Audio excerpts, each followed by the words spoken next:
네, 원래 주기도문을 뭐한 10번만 하고 끝내려고 그랬는데 역시 예상대로 잘 안 됐어요. 자, 우리 어, 좀 보이나요? 예, 그래요. 우리 오늘은 이제 우리가 한 3주 전에 우리가 했죠. 우리 시험에 들게 하지 마옵시고 다만하게 구하옵소서. 우리 두 번째로 우리가 함께 같이 이제 우리가 함께 살펴보려고 합니다. 자, 우리 뭐 계속 우리 정리합니다. 우리 하나님은 하늘에 계시고 우린 땅에 있어요. 이거를 잊으면 안 돼요. 하나님과 우리 사이에는 그 무한한 질적인 차이가 있다라는 거를 늘 기억해야 됩니다. 그런데 그 하나님이 우리와 함께 하시는 하나님이다라는 게 중요해요. 그러니까 잘못하면 만약에 하나님이 하늘에 계시다는 걸 잊어버리게 되면 그 기독교가 어떤 종교가 될까요? 어떨 것 같아요? 하나님이 하늘에 계시는 게 그걸 우리가 잊어버려. 그럼 우리 손에 이렇게 붙잡은 우리 손으로 조작할 수 있고 만질 수 있고 마음대로 할 수 있는 우상같이 여기게 되는 거예요. 다른 세상의 다른 다신교들처럼. 자, 그런데 반면에 그 우리 지구상에 하늘에 계신 하나님, 유일신 하나님을 믿는 종교가 기독교만 있는 건 아니죠. 딱 세 개가 있는데 기독교랑 또 어디가 있을까요? 조로아스터교는 좀 애매해요. 저런데 얘기할 줄 알았는데 조로아스터교는 거기가 완전히 그 불의 신 조로아스터만 있는 거라고 이렇게 생각하진 않아요. 저도 옛날에 이제 조로아스터교가 하나 있지라고 생각을 했는데 좋아요. 자, 또 어디요? 이슬람, 그렇죠. 이슬람. 또 어느 종교가 있죠? 유대교가 있죠. 그래서 사실은 뭐 지난주 제가 설교 때도 말씀드렸지만 지금 이제 뭐 팔레스타인 땅이나 뭐 레반트 지역에서 지금 서아시아에서 일어나고 있는 그런 이제 분쟁들을 이렇게 놓고 보면 같은 하나님의 이름을 놓고 싸우는 거예요. 이슬람교에서 섬기는 알라가 구약에 나오는 하나님이에요. 유대교에서 말하는 하나님은 당연히 구약에 나오는 하나님이고, 근데 그들에게는 누가 없죠? 선지자 예수는 있는데 하나님인 예수가 없어요. 그게 중요해요. 왜냐하면 우리가 하나님을 향해서 우리 아버지여라고 부를 수 있는 이유는 우리 스스로 하나님 앞에 나아갈 수 있기 때문이 아니라 우리에게 오신 인간이 되신 하나님이신 예수님 때문이다. 그래서 이 기독교가 아주 복잡하고 말도 되지 않고 그래서 늘 공격을 받지만 2000년 동안 고수하고 있는 교리가 하나 있죠. 뭐죠? 삼위일체예요. 말이 안 되잖아요. 어떻게 셋이면 셋이고 하나면 하나죠. 어떻게 셋이 하나야. 그런데 이 교리를 포기할 수 없는 이유가 거기에 있어요. 그러니까 여러분들이 일단은 이단을 거르는 첫 번째 방법, 삼위일체를 인정하냐 안 하냐. 특히 구체적으로 예수님이 이 땅에 인간으로 오신 것을 인정하느냐 안 하느냐. 예수님이 이 땅에 인간으로 오신 것을 부정하면 뭐예요? 요한일서에 의하면 그거 적그리스도다 그렇게 이야기를 해요. 그러니까 무슨 뿔 달리고 뭐 그냥 무슨 뭐 어디 나쁜 짓을 하고 사람 많이 죽이고 이게 적그리스도가 아니라 예수님이 하나님이 인간으로 오신 걸 부정하는 게 적그리스도예요. 그러니까 그게 아주 중요해요. 왜냐하면 하나님이 인간을 구원하기로 결정하신 아주 중요한 가장 핵심되는 방법, 그 요체가 뭐냐면 인간이 되셔서 인간을 구원하기로 하신 거니까. 근데 그걸 거부하면 뭘 거부하는 거예요? 하나님의 구원을 거부하는 거잖아요. 하나님을 대적하는 거잖아요. 그래서 적그리스도다라고 이렇게 이야기를 하는 거예요. 그 주님이 우리에게 오신 덕분에 우리가 하나님을 향해서 이런 이제 간구를 할 수 있게 되었죠. 이름이 거룩히 여김을 받으십시오. 나라가 임하십시오. 하나님의 뜻이 이루어진 것 같이 땅에서도 이루어질 것입니다. 일용할 양식을 주십시오. 죄 지은 자를 우리가 사해 준 것 같이 우리의 죄를 용서해 주십시오. 우리를 시험에 들게 하지 마시고 악에서 구하십시오. 자, 그런데 제가 이제 누누이 말씀드립니다만 이런 우리를 위한 이 새 간구를 이렇게 가만 보면 여러분 뭐가 전제되는 것 같아요? 우리 옛날에 요즘은 그렇게 인사 많이 안 하는데 그 우리 옛날에는 인사할 때 그 뭐라고 많이 이렇게 인사했냐면 좀 봤을 때 어른들 만나 뭐라고 인사했을까요? 진지 잡수셨습니까? 밥은 먹었냐? 뭐 이런 인사하죠. 그 송강호 씨 유명한 대사가 있죠. 밥은 먹고 다니냐? 뭐 이런. 그 왜 그랬을까요? 그냥 보면 안녕 하고 인사하면 되는데 밥은 먹었냐라고 왜 물어봤을까요? 밥을 먹기 힘든 상황이니까 그렇게 물어보지 않았을까요? 그렇죠? 오랫동안 밥 먹고 사는 게 쉽지 않으니까 하루에 한 끼도 먹기 어려운 상황이니까 어떻게 잘 지내냐 이 말이 밥은 먹었냐 식사는 하셨냐 진지는 드셨습니까? 이렇게 이제 관용어고로 이렇게 남아오게 된 거죠. 그 이스라엘 사람들이 하는 인사가 있죠. 뭐죠? 샬롬 무슨 뜻이에요? 평안이 있을지어다. 왜 샬롬이라고 인사할까요? 삶에 평화가 없거든. 늘 전쟁과 그 아랍 사람들 하는 인사가 있죠. 아살라무 알레이쿰이라는 인사가 있는데 그것도 당신에게 평화가 깃들기를 이란 뜻인데 그 땅에 워낙 평화가 없으니까 그렇게 인사를 하는 거 아닌가 뭐 이런 생각이 들어요. 자, 마찬가지예요. 이 간구는 뭘 전제하는 거죠? 우리에게 일용할 양식이 늘 풍족하게 주어지는 상황이면 이 간구를 사람이 안 합니다. 근데 우리가 일용할 양식을 우리가 풍족하게 간구하는 게 쉽지 않아요. 그게 전제돼 있는 거예요. 그렇지 않아요? 그렇죠? 그러니까 일용할 양 우리가 지금 우리 지금 대한민국 사회에서 이렇게 절대적으로 貧困층에 이렇게 떨어져 가지고 굶는 사람은 그리 많지 않죠. 근데 여러분 그거 아세요? 지금도 우리 어디 이제 뭐 이렇게 보육원이나 이렇게 고아원 같은 데서 이렇게 자란 분들이 이제 만 20세가 되면 이제 이렇게 그 독립을 하잖아요. 근데 돈을 많이 못 받아요. 한 500만 원인가 600만 원 정도 준다 그래요. 그러니까 제 친구 이제 목사 중에 이제 그쪽 사역을 하는 친구가 있는데, 그리고 이제 뭐 LH 공사나 이런 데 이렇게 값싸게 들어가서 이렇게 주거를 해결할 수 있는 경우는 10분의 1도 안 된대요. 그러니까 대부분은 성인이 되자마자 가장 어떻게 보면 사회에서 취약한 그 환경 가운데 노출되는 거예요. 그나마 우리 여러분들은 부모님이 계시잖아요. 집도 있고. 여러분 그게 돈으로 환산하면 얼마나 굉장해요. 그런 게 뭐 부모님이 나를 지원을 많이 해줄 수 있는 경우도 있고 집안 사정이 좀 어려워서 지원을 못 해주시는 경우도 있고 뭐 그러지만 어찌 됐건 내가 그런 어떤 그 조건 속에 있다라는 거는 경제적으로 이렇게 환산을 해봐도 그 굉장히 유리한 조건을 갖고 있는 거죠. 그런 게 없는 상황에서 딸랑 500만 원 치고 이 험난한 세상에서 너의 앞니를 준비해봐라. 이거 굉장히 만만치 않은 일이죠. 근데 이렇게 우리가 많은 조건이 또 객관적으로 상대적으로 있다라고 쳐도 여러분들 미래를 준비하는 게 여러분 얼마나 힘들어요. 그렇죠? 내가 이만큼 공부하면 제가 여러분들 보면 어떨 때는 너무 딱하기도 해요. 저희 때는 그냥 대학만 졸업하면 되는 거라고 생각을 했는데 요즘 보니까 이제 어디 뭐 취직하려고 그러면 어디 막 석사도 해야 되고 뭐 박사도 해야 되고 어디 뭐 이렇게 왜 이렇게 다들 스펙은 좋고 경쟁은 치열하고 좋은 일자리 찾기가 이렇게 쉽지 않고 또 미래나 경제를 향한 전망은 이렇게 늘 암울하고. 근데 가만히 생각해 보면 미래를 향한 전망이 좋았던 적이 있었나 뭐 이런 생각이 들기도 하는데 어쨌든 우리가 그 위협 속에 놓여 있죠. 그런데 여러분 우리가 성인으로 산다는 거, 한 인생으로 산다는 거는 우리가 늘 고민 앞에 그 도전 앞에 선다는 걸 의미해요. 일용할 양식을 내가 어떻게 하면 내가 구할 수 있지?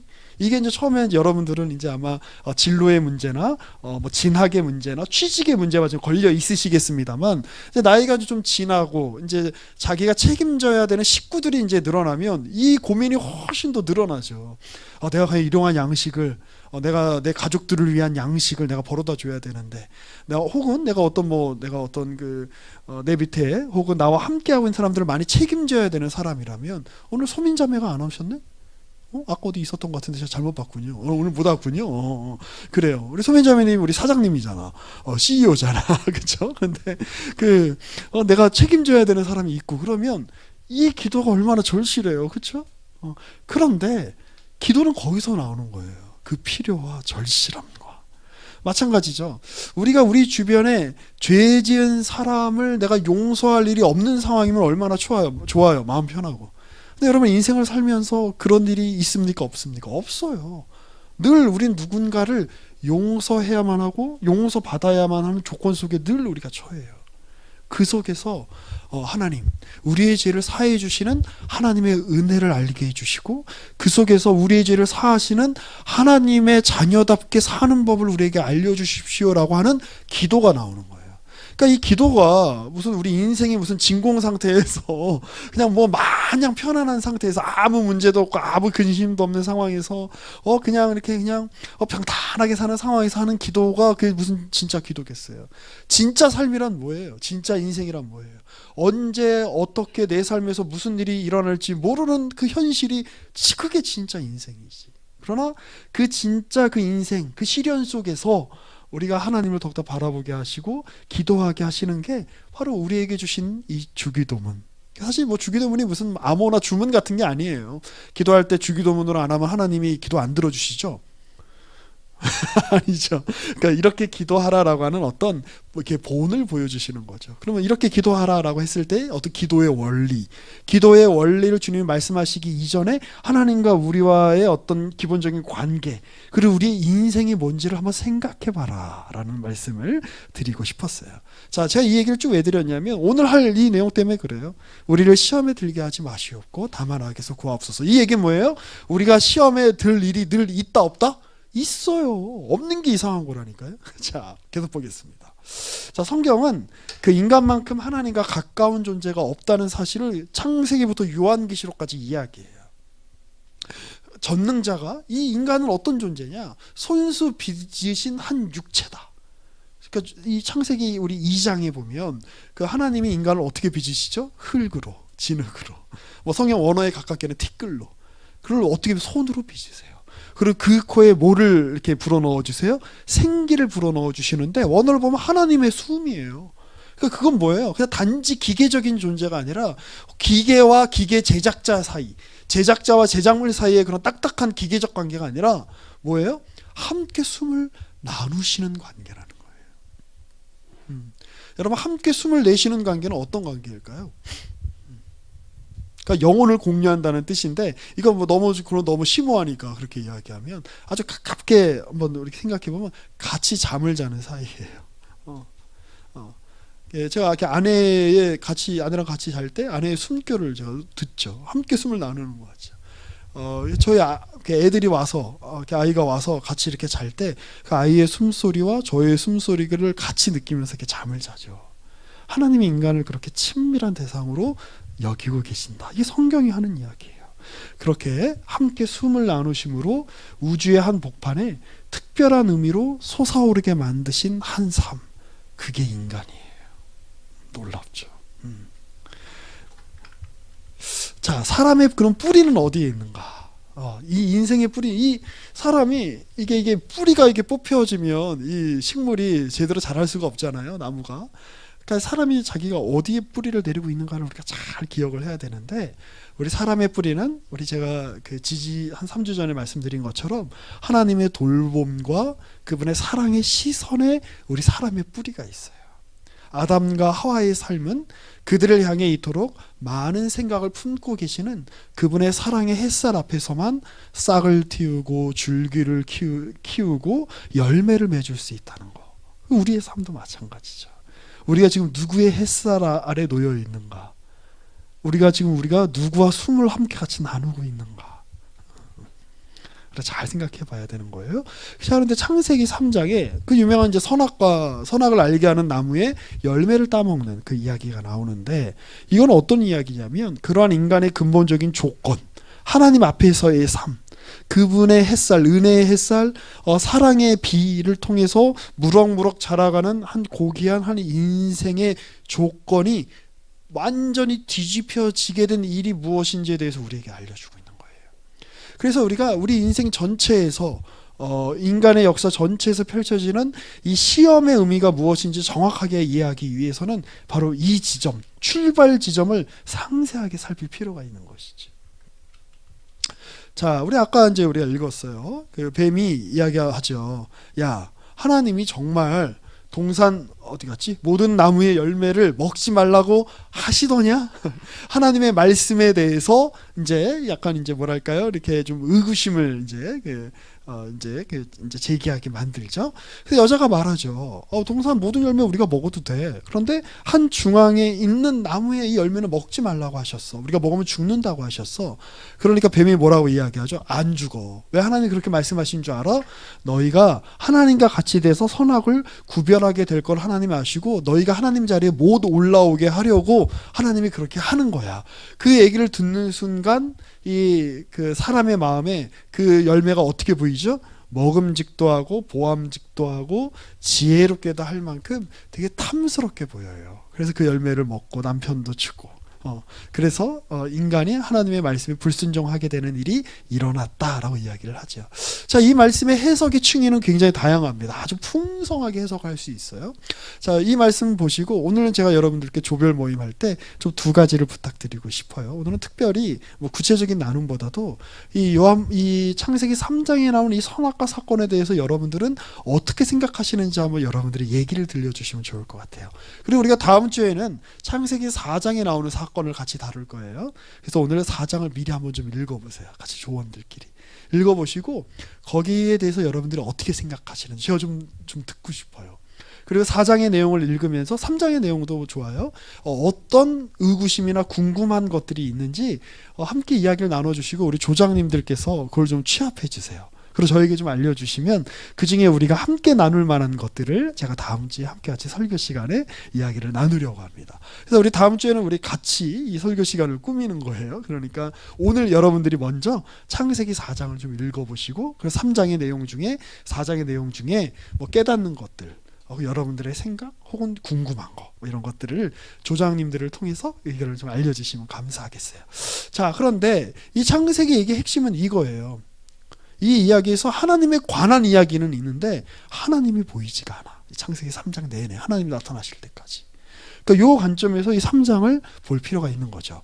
그 월터 브루그만이라고 굉장히 유명한 이제 구약학자신데 이분이 이 창세기의 이 부분을 주석하시면서 이런 이야기를 해요. 이 여자와 뱀의 대화 속에서 그리고 이 여자와 이 남편 아담과 하와가 어떤 저지른 행동 속에서 하나님은 어떤 분처럼 역임을 받는다고요? 제3자처럼 역임을 받는다. 하나님은 논의에 참여하시는 분으로 나타나는 게 아니라 논의의 대상으로 나타난다.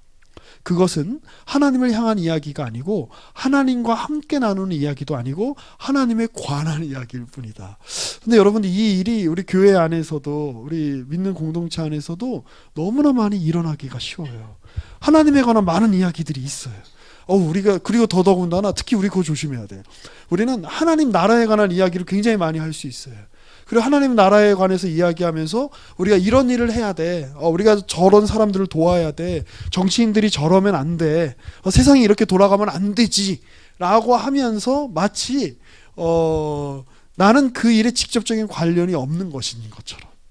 내가 어떤 그 일에 대해서 평론을 하고 내가 어떤 그 일에 대해서 논의한 걸로 내 책임이 다 끝난 것처럼 이야기하는 건 곤란해요. 신앙은 현실 속에서 하나님과 함께 사는 거예요. 그럼 그 문제의식을 갖고 있는 사람이 있다면 하나님과 함께 그 문제가 있는 그 현실 속을 하나님과 함께 사는 법을 보여줘야 돼요. 공동체 안에 저는 그런 사람들이 제일 싫어요. 옛날부터 제가 이 사역을 뭐 한 20년 넘게 해왔지만 그리고 이제 제가 어머니 뱃속에서부터 교회를 다녔지만 누가 그런 말 제일 많이 할까요? 우리 교회는 사랑이 없어 막 이런 말도 많이 하는데 제가 가만 보면 그 제일 사랑 없는 일에 일조하는 사람이 그 얘기를 제일 많이 해요. 가만 보면 물론 우리가 하나의 어떤 공동체나 하나의 시스템을 우리가 잘 갖추는 거 너무나 중요해요. 그런데 그 문제의식을 가지는 사람이 바로 그 속에서 하나님이 이 속에서 어떻게 임재하고 계시는가를 보여줘야 되는 책임이 있는 거예요. 안 보이는데 어떻게 해? 그렇죠? 여러분 어떤 사람이 요리를 잘할까요?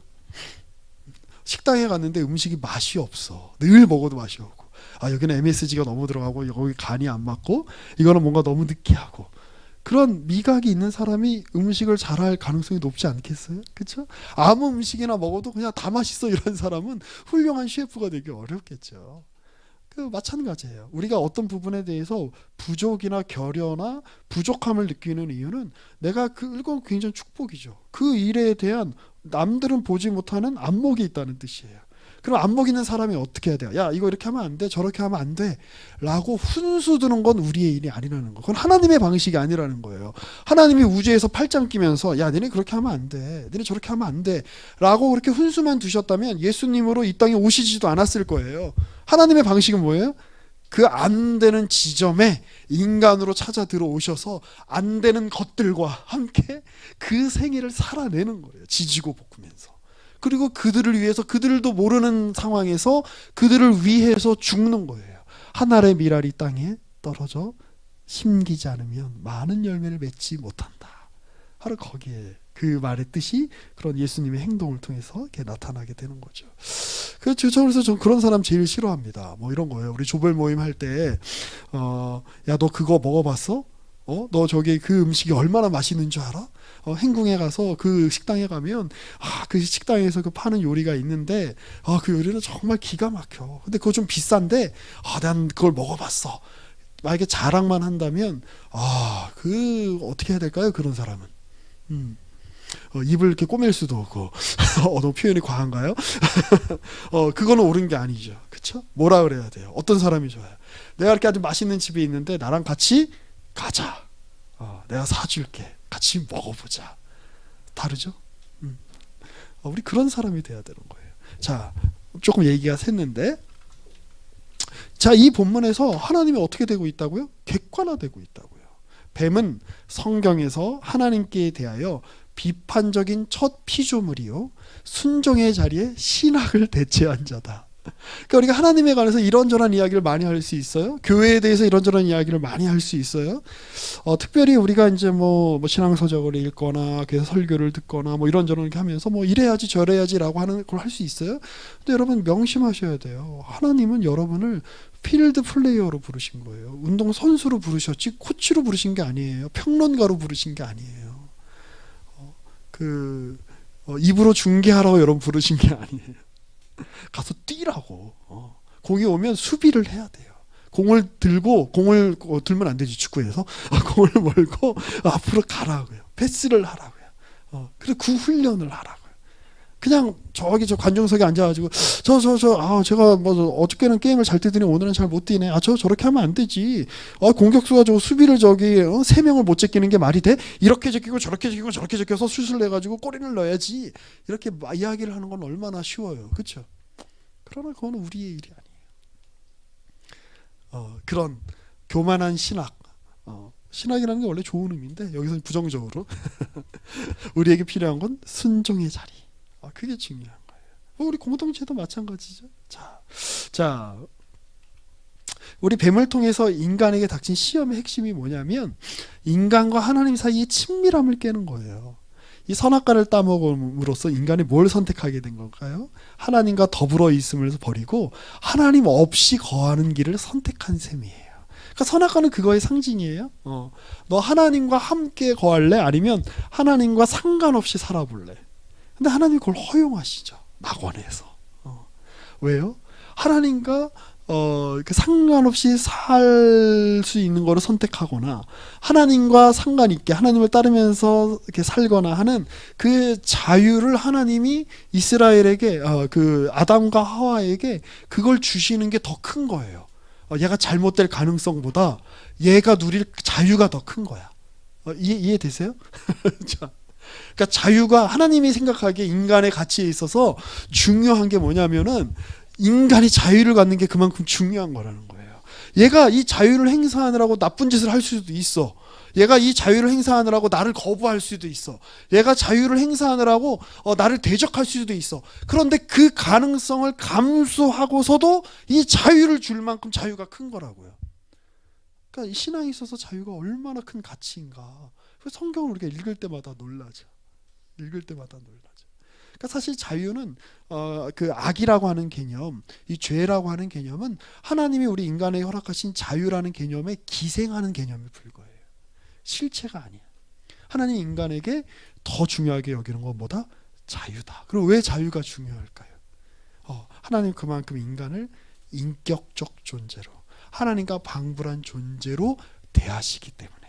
기계가 아니라고요, 우리는. 그래서 여러분 우리에게 시험이 있는 거예요. 테스트가 있는 거예요. 환난이 있는 거예요. 그 선택을 통해서 네가 너의 결정권을 가지고 너의 의지를 가지고 너의 주도권을 가지고 네가 바른 선택을 하는 그런 존재가 됐으면 좋겠어라는 하나님의 기대가 먼저 전제되어 있고 그 기대라는 전제 아래에서 시험이라고 하는 상황이 펼쳐지는 거예요. 자, 그래서 무슨 일이 일어났을까요? 선악과를 따먹은 인간에게 창조주와 가장 가까운 거리에 있는 가장 경이로운 피조물이었어요, 원래 인간은. 그런데 가장 먼 곳 바깥 어두운 자리로 물러나서 가장 비참한 존재가 돼요. 그런데 하나님과 그분의 선하신 능력을 알지만 그것이 나와 아무 상관이 없다고 여기며 사는 존재는 얼마나 비참할까요?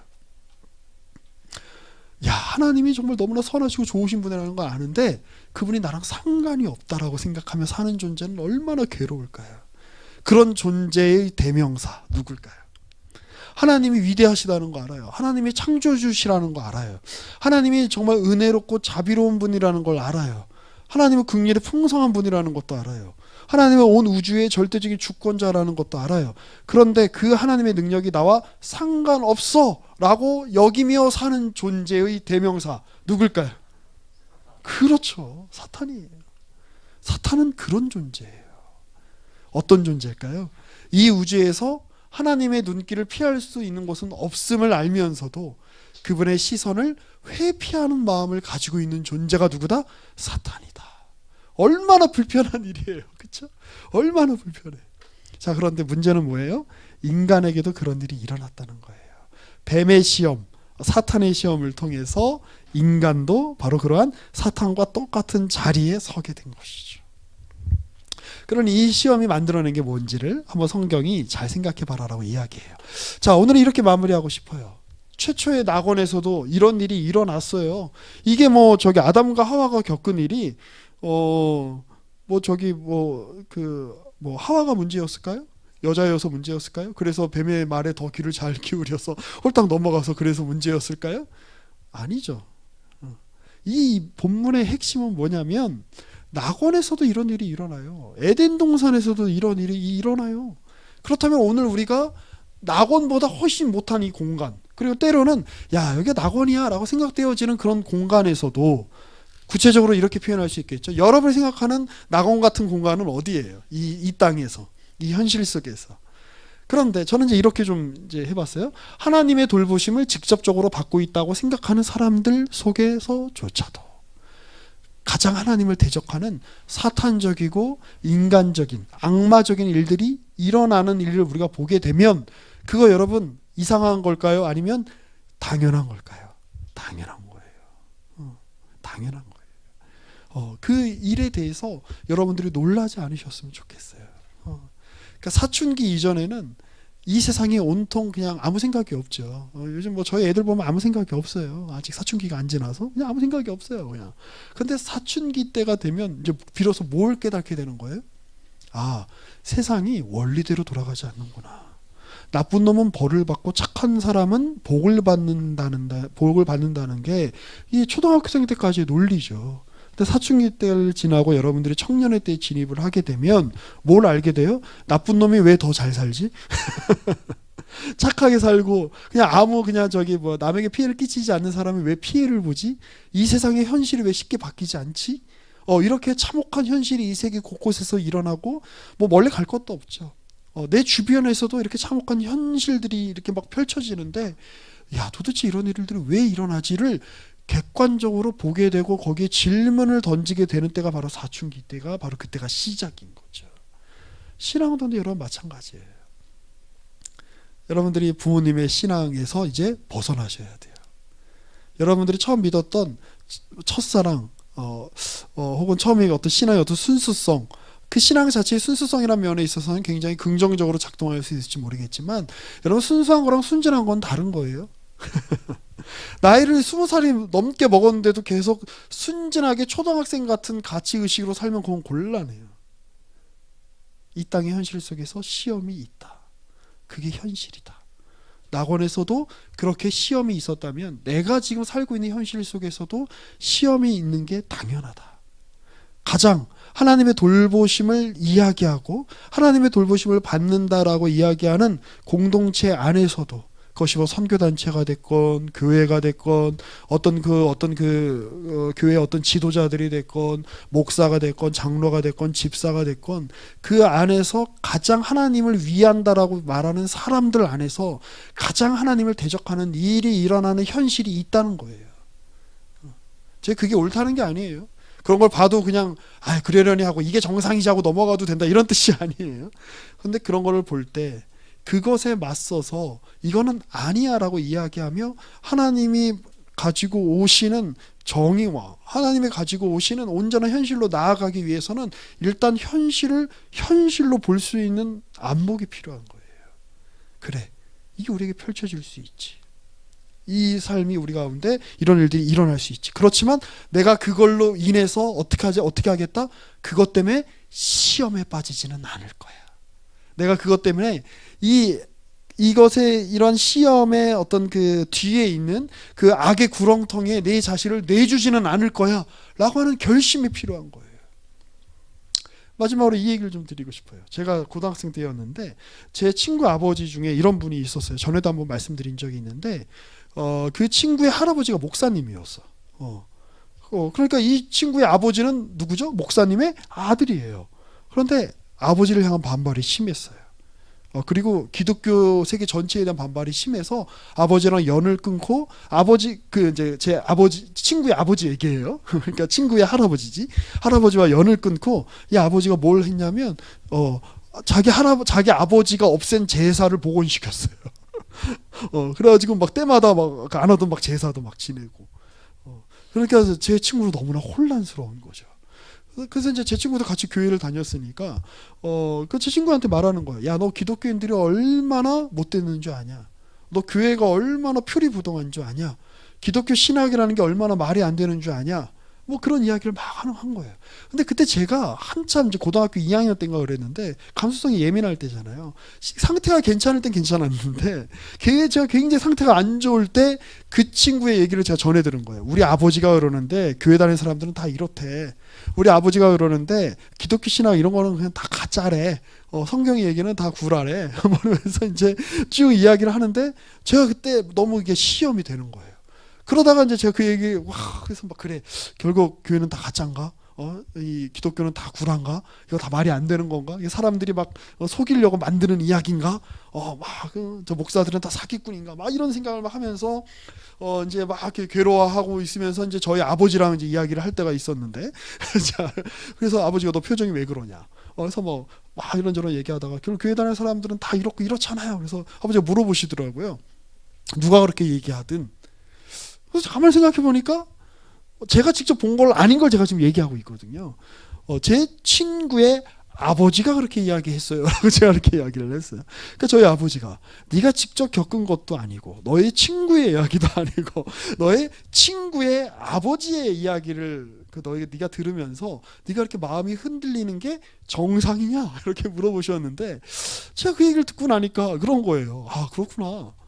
내가 지금 겪은 것도 아니고 내 친구의 일도 아니고 친구의 아버지의 이야기를 그 아버지가 자기 얘기를 내 친구에게 했고 친구가 나한테 한 이야기를 가지고 내가 이렇게 시험에 들고 내가 이렇게 마음이 힘들고 내가 이렇게 괴로울 정도라면 이거 난 좀 정상이 아니지 않은가? 뭐 이런 생각이 좀 들었어요. 좀 그런 이야기를 좀 드리고 싶어요. 우리의 삶 가운데서 시험이 있습니다. 말이 안 되는 일이 있습니다. 근데 중요한 거는 그 말이 안 되고 그 정말 저 사람들의 이런저런 이야기들이 있습니다만 그 현실 속에서 하나님이 성경이 이미 그 현실을 기록하고 있다는 것을 기억하실 필요가 있어요.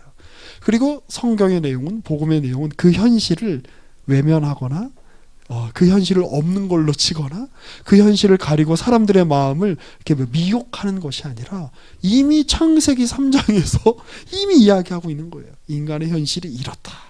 그런데 더 큰 현실이 무엇이죠?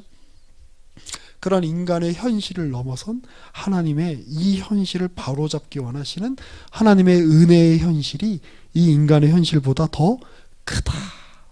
더 크다. 하나님의 그 은혜의 현실이 우리 인간의 말도 안 되는 이 상황보다 그 하나님의 은혜로 품으시는 그 일이 더 크다라고 지금 성경이 이야기하고 있는 것이에요. 그런 여러분들 아마 주변에서도 여러분 자신에게서도 시험에 빠질 일이 많이 있을 겁니다. 왜 나한테 이런 시험이 임하는가? 혹은 나 개인에 관한 일 때문에 그렇게 마음이 생각이 들 수도 있고 나와 가까이 있는 사람들 때문에 그런 생각이 들 수도 있고 때로는 그 일이 하나님의 돌보심을 직접적으로 받고 있다고 생각되어지는 교회 안에서 혹은 그런 사람들 안에서 혹은 교역자들이나 혹은 신앙의 선배나 혹은 가까이 있는 사람들에게서 그런 일들을 여러분들이 경험하게 될 때도 있을 겁니다. 근데 그때 여러분들 생각하셔야 되는 게 있어요. 성경이 이미 이것에 대해서 이야기하고 있다. 낙원에서도 이런 일이 일어난다면 가장 하나님을 대적하는 사탄적이고 악마적인 일들이 우리 안에서도 충분히 일어날 수 있다. 그 사실을 기억하시면서 우리의 신앙이 순진하고 순진무구한 신앙에서 생각하는 신앙으로, 성숙한 신앙으로 여러분들이 한 걸음 한 계단 더 올라가시는 오늘의 말씀이 되시기를 이 말씀을 들어 권면하고 축복합니다. 우리 그 조별 나눔 때는 우리 한번 이런 이야기들을 오늘 좀 나눴으면 좋겠어요. 좀 뭐 어두운 이야기가 될 수 있을 것 같아서 우리가 주일에 와서 기분 좋게 집에 가고 싶은데 어두운 이야기를 나누고 집에 돌아가는 게 좀 아쉬울 수도 있겠습니다만, 여러분이 경험한 가장 예상하지 못한 곳에서 하나님을 대적하거나 외면하는 일에는 어떤 것이 있었는지 혹시 경험한 것들이 있다면 이야기를 나눠주세요. 그러니까 예상되는 데서 일어난 거 말고 저 푸틴이 나쁜 짓 하는 거는 예상되는 거니까 그냥 넘어가고 나쁜 놈이 나쁜 짓 한 거는 그냥 넘어가고, 전혀 예상할 수 없었던 곳에서 하나님을 대적하거나 외면하는 일들을 우리가 경험하죠. 근데 그것도 우리가 솔직히 나눌 수 있었으면 좋겠어요. 그리고 두 번째로 아까 말씀드렸듯이 창세기 4장을 함께 읽어주세요. 우리 다음 주에 설교할 내용입니다. 그 장을 읽으면서 여러분들이 느끼거나 깨닫게 된 거, 궁금한 거 함께 나누어 주시고 조장님들의 의견을 모아서 저에게 알려주시면 감사하겠습니다. 자, 이제 우리 함께 같이 기도하면서 우리 오늘 모임을 마무리했으면 좋겠습니다. 주님께서 우리 시험에 들지 않게 해주십시오. 악에 빠지지 않게 해주십시오. 우리가 그렇게 기도해야 된다고 주님이 말씀하셨어요. 자, 우리 오늘 말씀을 좀 기억하면서 하나님, 이 낙원 안에서도 이렇게 시험이 일어나고 낙원 안에서도 이런 도전이 있는 것이 우리의 현실이라고 이야기하고 있습니다. 그러니 지금 여러분들 앞에 여러분들 지금 흔들리게 만드는 시험의 내용들에는 어떤 것이 있습니까? 그 직장에서 내 뜻대로 일이 잘 풀리지 않는 거, 아니면 그 나랑 가까이에 있는 사람들이 좀 내 마음을 힘들게 하는 거, 나의 진로가 잘 보이지 않는 거, 아니면 너무 견디기 힘든 사람이 내 옆에 있는 거.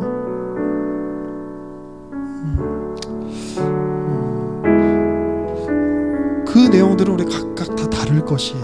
그런데 우리가 그것에 대해서 주님, 우리가 놀라지 않게 해주시고, 우리가 그 시험 때문에 그 시험에 몰두하느라 하나님을 마치 없는 분으로 여기지 않게 해주시고, 아담과 하와가 그랬어요. 마치 하나님을 제3자인 것처럼 여겼어요. 아니요, 신앙은 우리가 겪게 되는 시험의 현실, 도전의 현실 속에서도 하나님을 기억하는 거예요. 주님, 제가 이 시험 앞에서, 이 현실의 도전 앞에서 하나님을 기억하게 해주십시오. 하나님을 나와 이 상황과 상관없는 존재로 여기지 않게 해주시고, 하나님이 지금 이 삶에 개입하고 계시다는 사실을 기억하게 해주십시오.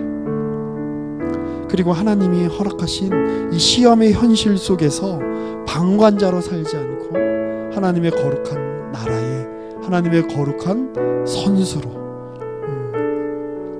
이 세상을 내가 참여하며 현실을 외면하지 않고 나의 이 현실, 말이 안 되는 현실 속에서 하나님이 선한 것을 만들어 내시는 일에 내 삶이 도구로 사용받게 하여 주십시오.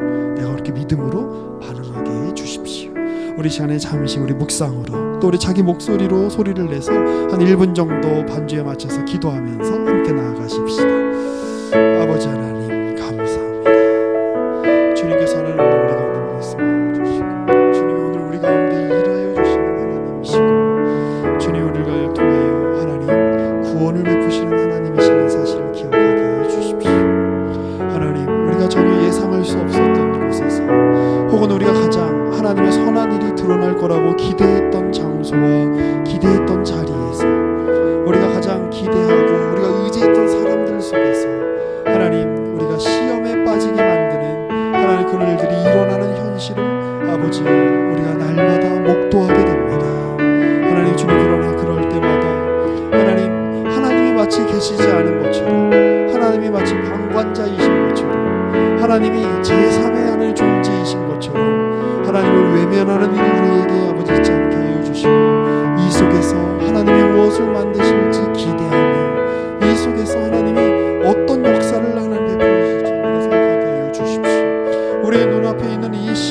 현실 때문에 하나님의 일하심을, 하나님의 역사를, 하나님의 통치를 아버지 하나님 우리가 망각하지 않게 하여 주시고, 하나님의 역사심을 바라며 나아가는 우리가 될 수 있도록 하나님 은혜를 베풀어 주시옵소서. 하나님 역사하여 주시옵소서. 주님, 우리의 현실이 때로는 하나님이 가장 은혜를 베푸시고 하나님이 가장 복을 베풀어 주시는 것 같은 자리에서 우리가 기대할 수 없었던, 우리가 겪고 싶지 않은 그런 역경과 고난이 펼쳐지게 되는 일들을 우리는 때때로 경험합니다. 우리가 가장 기대하고 하나님의 선한 돌보심을 베풀어 주실 거라고 기대했던 또 사람들로부터 또 우리가 실족하고 우리가 시험에 빠지게 되는 일들이 너무나 많습니다. 교회 안에서 또 믿음의 공동체 안에서 우리는 그런 일들을 종종 경험합니다. 주님, 그러할 때마다 주님, 우리의 마음 가운데에 이 그러한 문제에 집중하느라 하나님을 외면하는 잘못을 범하지 않도록 주님 은혜를 베풀어 주시옵소서.